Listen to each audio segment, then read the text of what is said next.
ఇది ప్రకాశం జిల్లా చెదలవాడలోని రఘునాయక స్వామి ఆలయం.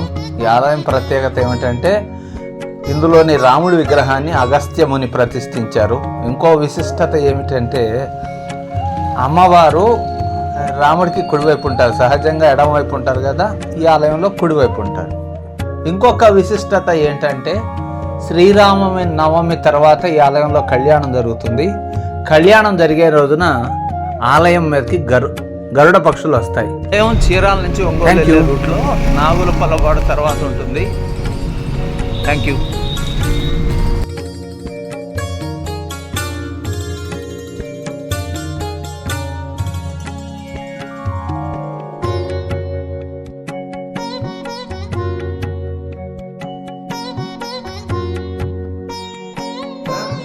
మన శ్రీ శ్రీ శ్రీ దిన శ్రీమన్నారాయణ జీయ స్వామి యొక్క ప్రత్యేక పర్యవేక్షణలో మన చెదలవాడ గ్రామంలో మన శ్రీ రఘునాయక స్వామి యొక్క సన్నిధిలో మనకి ఇవాళ 27/4/2025 దగ్గర నుంచి మన సాయంత్రము మనకి వార్షిక బ్రహ్మోత్సవాలు స్టార్ట్ అవుతుంది. అలాగే మనకి 14/4/2025కి మనకి సీతారాముడి యొక్క మనకి శాంతి కళ్యాణం కూడా జరుగుతుంటాయి.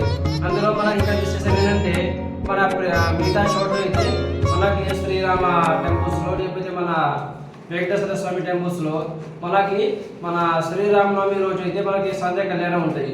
కాకపోతే మన ఇక్కడ రఘునాయక స్వామి యొక్క సన్నిధిలో అయితే మనకి శ్రీరామనవమి అయిపోయినాక మన వర్షం రోజులు మనకి ఇక్కడ ఉత్సవాలు స్టార్ట్ అవుతుంది. తర్వాత మనకి 9 రోజుల్లో మనకి రోజు ఉత్సవాలు, తర్వాత వాహన సేవలు, మన ఊరింగ సేవలు, అలాగే మనకి ఇక్కడ 9 రోజుల జరుగుతూ ఉంటాయి. అలాగే మళ్ళీ మనకి ఆఖరి లాస్ట్లోకి మనకి స్వామి యొక్క మన శాంతి కళ్యాణము ఇక్కడ జరుగుతాయి. అందులోకి ఇక విశేషం ఏంటంటే మన కళ్యాణం రోజైతే మనకి ఇక్కడ మన గుడికి, అలాగే మళ్ళీ మనకి మన కళ్యాణ మండపానికి మనకి గరుడ పక్షి వస్తాయి. అంటే మన గరుడ పక్షి ఎవరంటే మన శ్రీమన్నారాయణ ఒక వాహనము, ఆయన పేరు గరుడ వాహనము. అందులోకి మన గరుడ పక్షి కూడా అంటారు.